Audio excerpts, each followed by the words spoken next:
Hello citizens and welcome back. In today's video I want to talk about ship availability and rarity and how this system doesn't really work. As always, if you like this video, sacrifice a like and a comment to the YouTube algorithm and subscribe for more. And here's a shout out to our amazing patrons for their support of the channel and the Armory. If you would like to join their ranks, check out my Patreon or consider becoming a channel member. So, some of you might be asking, Coder, what the heck are you talking about? Well, have you noticed how some ships have limited sales?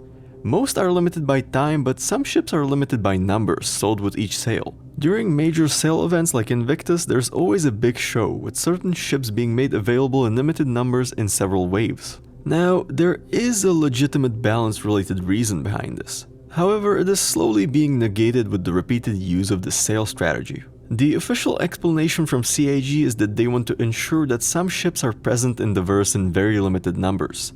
This generally depends on the specific ship, but for example it would make very little sense in terms of lore if there were a few thousand javelins flying around. But it's not possible for CAG to set a hard limit on how many can be sold because that would be detrimental to the funding. Also, as far as I know, the javelin is only available for sale twice a year and in very limited numbers. We don't know what the exact number of available javelins for sale is, but I can tell you that I know quite a few people that own a javelin, and I'm pretty sure you do too. The javelin is of course just one example.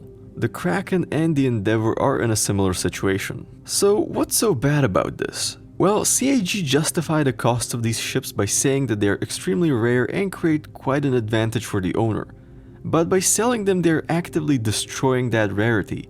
On the other hand, this false rarity combined with the fear of missing out and very high pressure limited sale events creates an amazing sales opportunity and no doubt generates a lot of revenue for the project. So what is the solution? Well, there really isn't one. You could limit the sales to concept release sale and then flight ready release sale. But it's too late for that. The balance is gone and implementing this restriction moving forward would be unfair. And you can't just cut off a major source of income.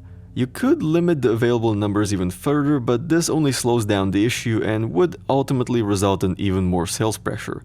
But now it's important to consider the in-game implications. We know that operating capital ships will be an expensive affair, from crew costs to repair and docking fees.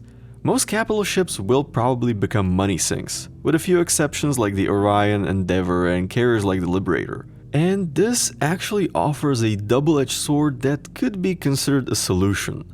The operating costs of rare capital ships might exclude some owners from being able to use them, which in theory fixes the negating of advantage that these ships are supposed to provide by making them less rare. But at the same time, in-game measures locking out someone from using something they paid for is not great. Obviously, many, if not most people who own these ships plan on using them with their org or to rent them out to other players or organizations. However, there is one fatal flaw in this reasoning. It assumes that this will be possible.